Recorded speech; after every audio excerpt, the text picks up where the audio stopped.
All right, Cardiff, make some noise!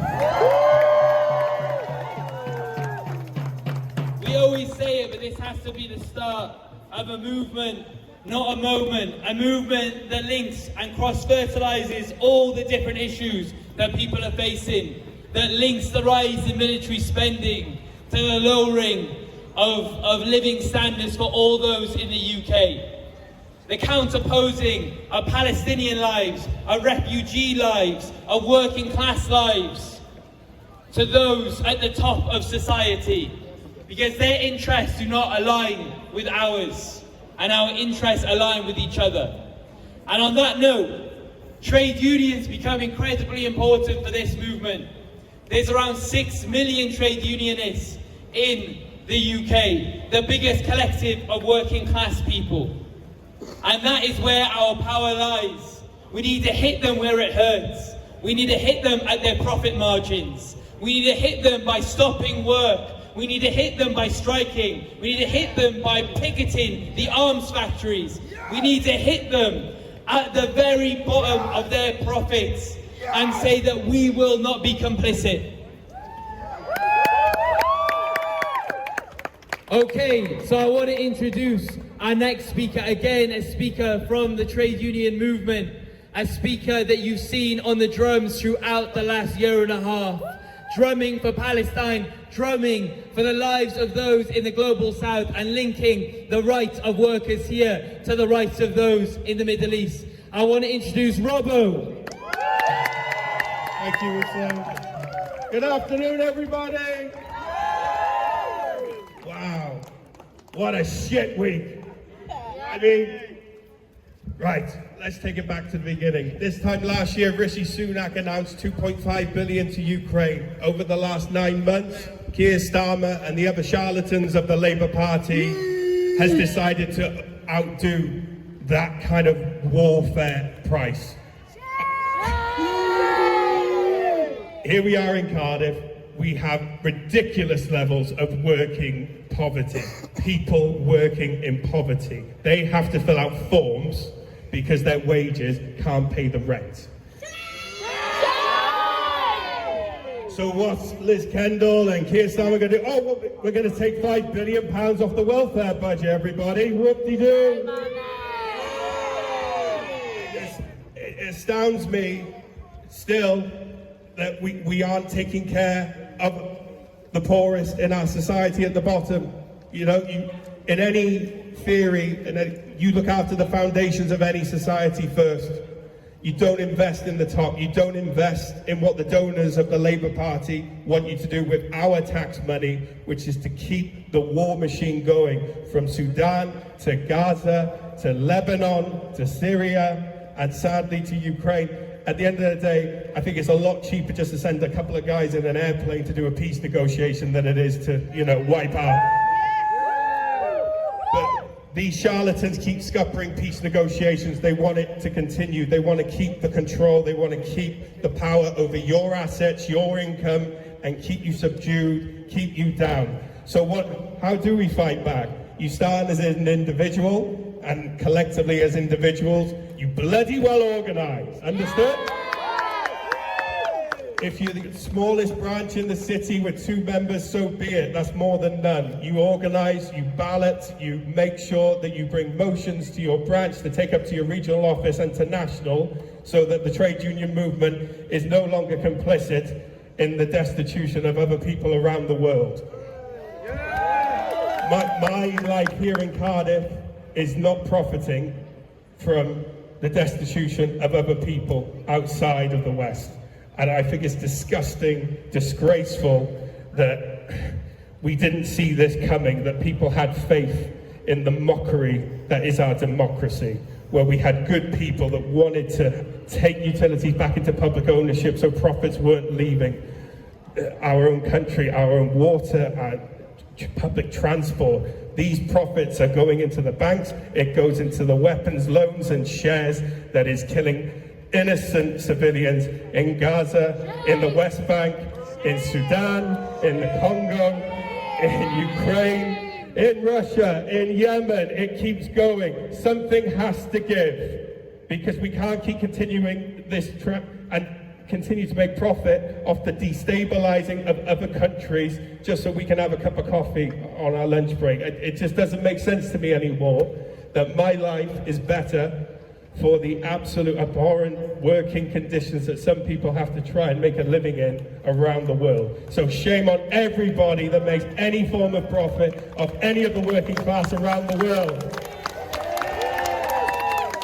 I will finish on this. I heard it a couple of months ago in a post on social media. I'll repeat this. Solidarity is not charity. At this stage in our history, it is mandatory. Victory to the working class, victory to innocent people everywhere. Solidarity, keep going, keep turning out, keep doing what you're doing. Do not let them change you. Keep going, everybody. Solidarity. Okay, our next speaker comes from an important movement and a historic movement that has always fought for the rights of those across the world, and that is the student movement. We've seen just yesterday the High Court criminalise protests on Cambridge University campus. We've seen 2 individuals of our movement suspended for their activities for Palestine, fighting to end the genocide. And we've seen the brave encampment that was throughout the whole of summer that the Cardiff University and other students in the Cardiff area began. So on that note, I want everyone to give a big round of applause for Dan from the Cardiff Students for Palestine.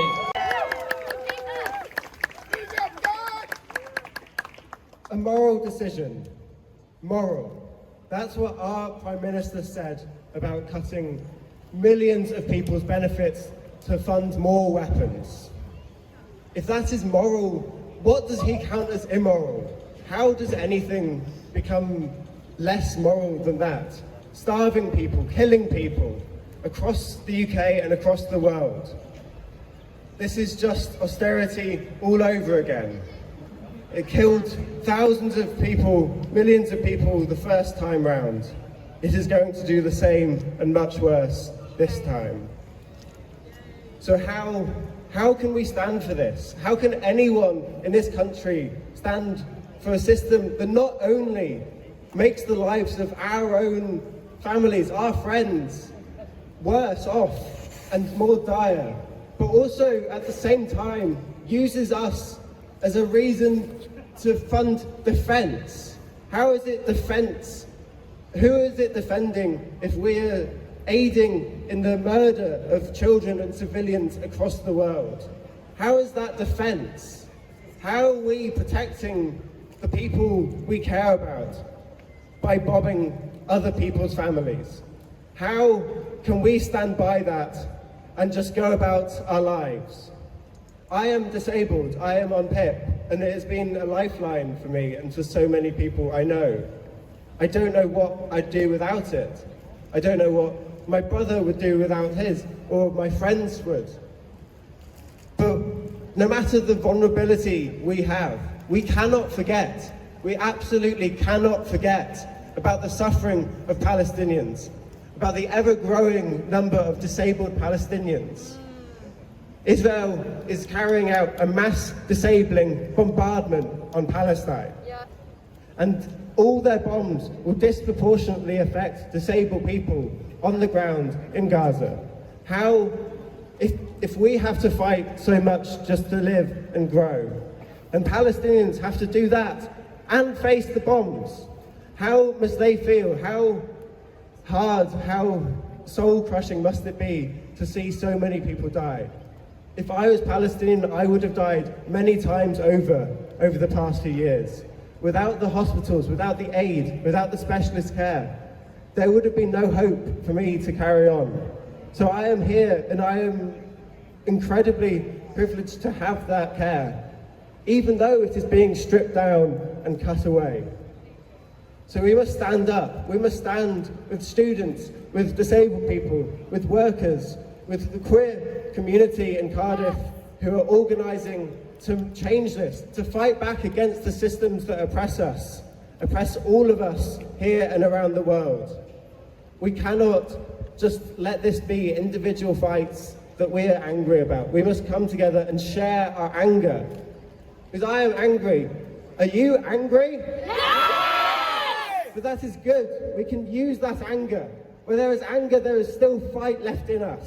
Where there is anger, there is hope. We can come together and use that anger to fight back and change the world.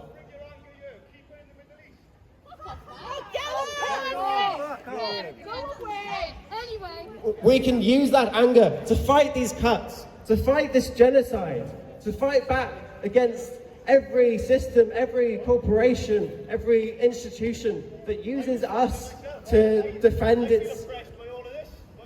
all its murdering, all its genocide, all its oppression across the world. We must come together. We must share the community we have fought to protect, and we must fight back to defend it. Freedom of speech! Freedom of speech! And to remind people of what this community will do, there is a film screening tonight in Catay's Community Centre at 6:30. There are still tickets available, so please come and get your tickets. The film is about the oppression and censorship of Palestinian activists. There will be a bake sale, there'll be food provided, there will be great community space and time for people to come together and reflect. There'll be prayer spaces available, so please come out.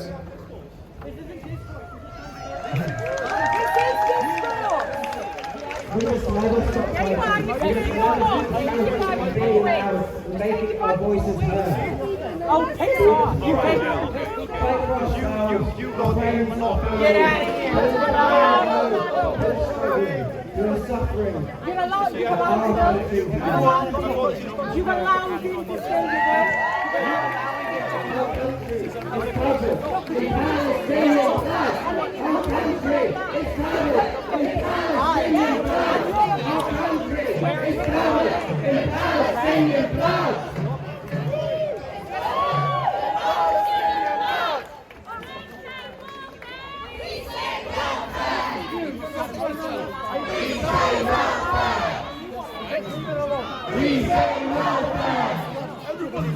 We say welfare! Welfare! Welfare! Hey, our next speaker is someone who you will recognise, but they're actually speaking on behalf of two other people. So I want to introduce Sharifa, who will be talking on behalf or speaking on behalf of Zhao and Shaz, representing the National Education Union, the NEU, which have been such an important organisation, one of the earliest organisations that called, or unions I should say, that called for a ceasefire and has mobilised their workers against the far right and for Palestine. So introducing Sharifa. Hi, assalamu alaikum everyone. It's good to see everyone here today. I expect more to actually be here to speak out against warfare. But today it's not my speech, and it's actually a speech from Zhao. And he says, comrades, sisters and brothers, as always, solidarity from the National Education Union, international solidarity of member for Wales and the International Revolutionary Left. I don't know how he does that.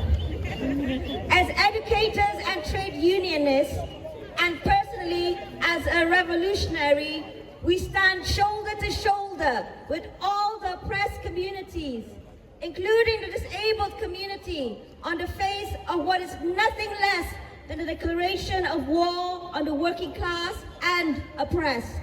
Yeah. In the words of the National Education Union, the biggest education union in Europe, General Secretary Daniel Kabide, it is hard to conceive of a Labour government treating the most vulnerable in society any worse. We've heard this from everyone today. For pensioners who have lost the winter fuel allowance, parents coping with 2 child benefit caps, and now the targeting of our disabled adults, cruelty is becoming a hallmark of this government. It is not necessary to roll down statistics to understand that if these cuts go through, Labour will have signed a death sentence for thousands. if not hundreds of thousands of disabled working class people, but also consign their children, relatives and families, whole working class communities to misery. The welfare cuts will have a devastating impact on our most disadvantaged children, especially young carers and working class kids. There will be more children with nothing to eat, drink and wear because their parents' benefits were cut. More children forced into absence and exploitation to try to survive. More children whose life will be cut short. More children who will be forced, as Liz Kendall's words make clear, to join a war machine whose main job is to support the oppression and slaughter of our Palestinian, Sudanese and brothers and sisters all over the world. Shame. This is just the last in a line of policies that makes clear who the so-called Labour government really serves. A ruling class that only profits and thrives on exploitation, slaughter and oppression of the international working class. It is telling that most of the money taken from our disabled communities will go straight to line up the pockets and profits of war machine that is making billions of the genocide of our brothers and sisters in Palestine, in Sudan and everywhere in the world. It is going to bolster and benefit those that create, distribute and promote the tools of oppression of the working class and those that design and promote the genocide of our comrades and fellow workers. And in turn, it's money that is going straight into the pockets of the far right. Not just Reform UK and Farage, but all those parties across the world that feed the racism, misogyny, and try to divide the working class and oppress so it cannot fight for itself. And lest we forget, this is not just an isolated case, but a feature of all the main capitalist parties and governments, both in the West and outside. Germany has, for the first time in history, relaxed its debt rules so it can borrow more money. Have they done this to support the most disadvantaged? To stop the plunge in living standards? To help those fleeing wars and genocides? No. The increased spending has been earmarked for defense, which means that it has been earmarked to feed the capitalist war machine. We have not just to say, but to show, loud and clear, that we will not stand for this. We will not let this government or anyone to attack our communities, to continue promoting the genocide of our Palestinian comrades, of all oppressed people, in order to feed. We will not let history repeat itself as a tragedy. But we can only trust ourselves. We have to act quickly and strongly. And the trade union leadership, as the leadership of the biggest organizations of the working class, have a special responsibility.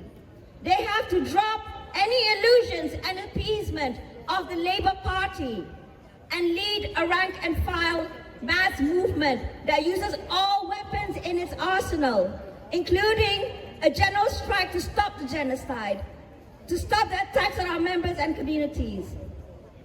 And that can only be done if we organize for a real alternative to this system that oppresses us and kills us. And for those of you out there who still think Labour is great, please, Wake up! wake up.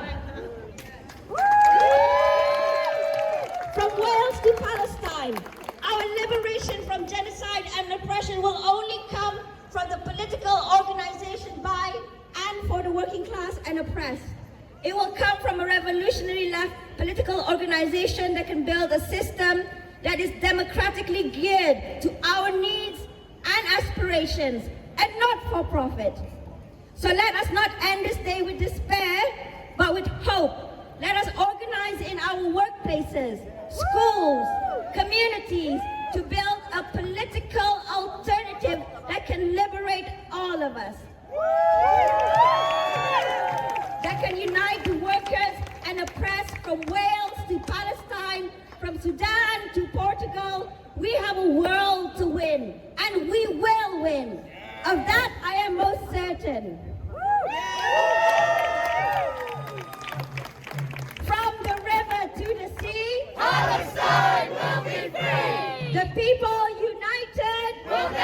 be defeated! Solidarity.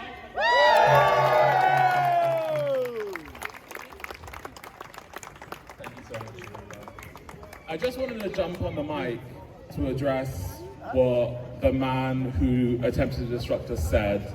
He said, keep the violence in the Middle East and not here. And I thought, how privileged to be ignorant to the fact that the same violence that is being perpetrated in the Middle East is being pushed by the exact same people pushing the violence here. How privileged to be able to ride your bike away from a confrontation. How privileged to be able to do that. I wonder what will happen in 10 years when life eventually disables us all, when that man will realize, when he applies for PIP, when he applies to go on limited capability for work because of the system that does not care about him, is that when he will realize that the same violence is then being enacted on him. Ignoring violence in other places does not stop it.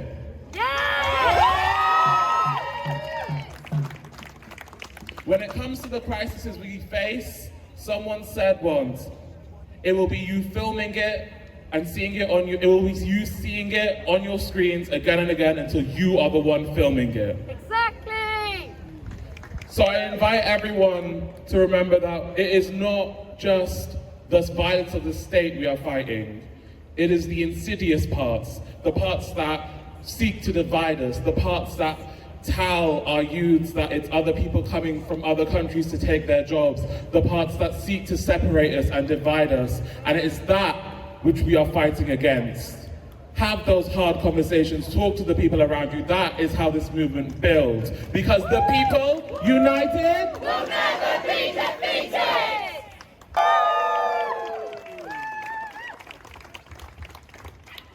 Okay, thank you. I want to introduce, we have two more speakers. I want to introduce again another trade union speaker, speaking for Unison, or trade union activist in Unison. I want to introduce Helen, and also an activist for abortion rights as well.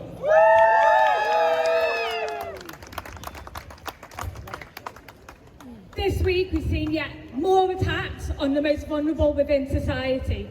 Since Labour have come into power, we haven't seen any improvements. If anything, it feels like it's worse because so many people had more expectations.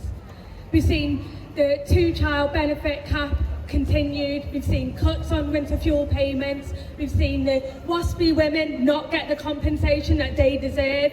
And now we've seen attacks on disabled people and the benefits that they rightly should be claiming. Shame! They say that they want to enable disabled people to go into work. You don't do that by cutting benefits. You do that by making workplaces accessible for disabled people. You make workplaces and hours more flexible so that when they need time off sick, they get paid for that time off sick. When they need to go to hospital appointments, they have time to go to hospital appointments. Address the issues of poor employers who do not give their workers these rights. That's what we need to be doing, not cutting benefits. And I say to the trade unions, I stand here as someone from Unison who is a public service, apparently public service union, and I will criticise my own union by saying, why are we still affiliated to Labour? Why do we continue to support a Labour government that all they're doing is attacking the working class people? They do not want to give us a pay increase. They do not want to improve our workplaces, and they want to cut our NHS and other services. So I say, how about you put money on welfare, you put money in working class people, and you don't put money on warfare. I work in Cardiff Council, and I'm a social worker. I have been for 11 years. And I have never seen so many cuts as I have done more recently. My job is becoming increasingly more difficult to support families that are in need because there are no services to give them because of the cuts. And I am fighting constantly to get support for disabled children that I work with. I see in education the cuts to services for disabled children, the amount of children who are reduced timetables because they don't get the support they need in school. So we are now cutting their education. We need to be putting money in education. We need to be putting money in community services and not just relying on informal carers who do an amazing job for no money. They are the ones who are going to be affected by the cuts to benefits also. It's not just the disabled people who receive the benefits, it's their carers and their communities also. We need to fight back, and we need to make sure that if you're in a trade union, you are getting in touch with your branch, you are raising this as an issue, and you are saying, we do not support what Labour are doing. And I, as a member, demand that you fight back. My General Secretary said, well, Labour haven't got much wiggle room in their finances. Bullshit. Yeah, exactly. I say, yes they have, they're spending the money in the wrong places, and you do not represent me as a Unison member, and I demand that you challenge Labour, and that you challenge anyone who cuts services to workers and cuts services to the most vulnerable in our society. We need to be out every week now, challenging Labour and anyone else, including Welsh Labour. Yeah. Real. You know, Welsh Labour do exactly what UK Labour say. And the MPs in Wales, none of them are standing up against these cuts. And we need to challenge them in Wales, not just in Westminster. So we need to be out every week, we need to be challenging this, and I hope that we have bigger and better marches and with more people out on the streets. Because I say welfare, not warfare. Welfare, not warfare. Welfare, Not warfare. welfare, Not warfare.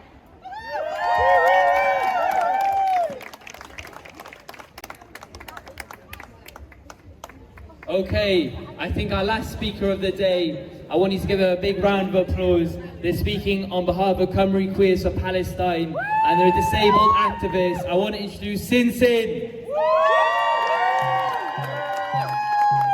Disabled activist, my arse. Anyway. Hello, I just wanted to cover something that I haven't noticed anyone say today, which is that PIP is not a means-tested benefit. Yeah. What does this mean? This means you don't need to be poor to receive PIP, okay? It is there for personal independence of disabled people, okay? We face so many challenges navigating life as disabled people. We face so many unnecessary costs just accommodating for ourselves. We need to help, you know, our carers get by, okay? As someone who's not on PIP, my carer doesn't get anything because he doesn't qualify for shit.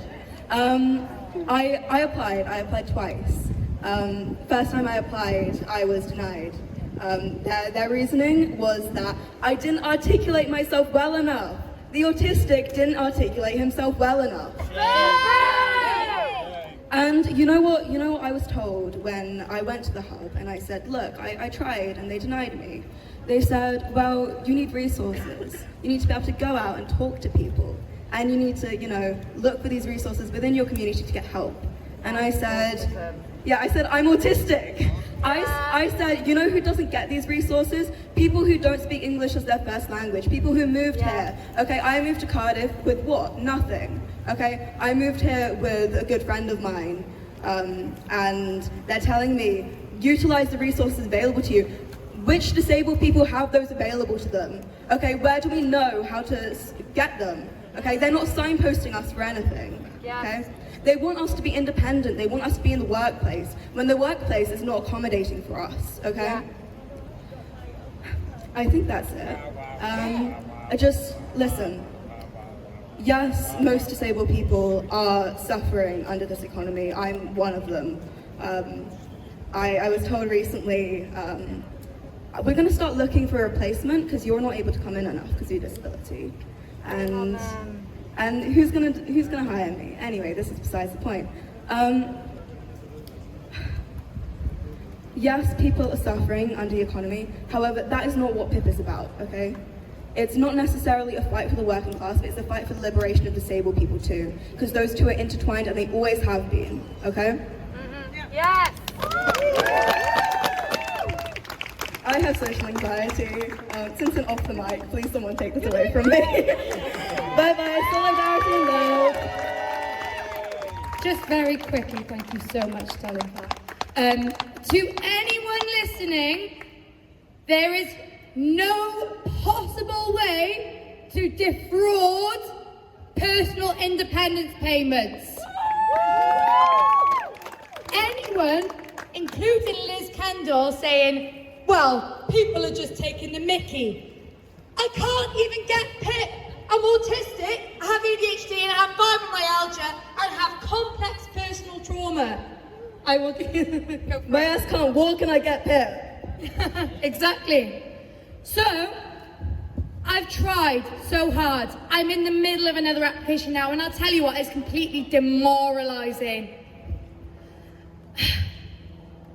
So, let me just shout that statistic for anyone listening who reckons that I'm trying to fiddle the system somehow. Less than 1%, I think it's 0.04%. Yeah, no, yeah. 0.02% of claims are fraudulent. 0.02% of claims are fraudulent. Between 2023 and 2024. Between 2023 and 2024. Yes. You know how many billionaires committed tax fraud? Exactly. Stop making up lies to come for our communities and sort your friggin' act out and tax the rich. Thank you. Free, free, Palestine! free, free. Palestine! From the river to the sea. Palestine will be free! From the river to the sea. Palestine will be free! Woo, woo, woo. Make some noise.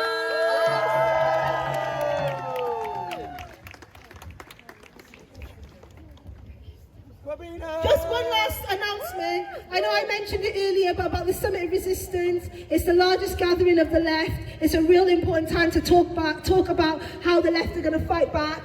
We have QR codes here. If you want to book your seat on the coach to come with us, then please do join us. It's a really important conversation to have, and it's a cross-fertilization of different groups across the left. So no matter what issues you care about, it's important that you're there to really discuss it with a large group of people who also care about those issues and many, many more. So please join us on the coach to the Summit of Resistance on Saturday the 29th of March. Come find us if you want a QR code for the coach. But yeah, thank you everybody.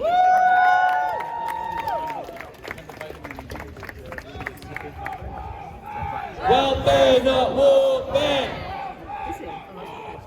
Welfare, not warfare. Welfare, not warfare. Welfare, not warfare. All right, thank you everyone for coming. This is again just a small step in what we need to do, which is build a movement on a broad base of people to exactly as people have said, so people to identify the violence in the Middle East is not far from the violence here. The same people commit it. They exploit us to enact violence on those across the world. The workers' rights here are intertwined with the workers' rights across the world. And we have to make that clear, and we can only make that clear if we organise properly, if we organise in our communities and our workplaces, and we come together and build a movement that can really topple a system that wants to exploit us all and that wants to put us all at the lowest end of society and wants us all to suffer. Thank you for coming, and we'll see you next time.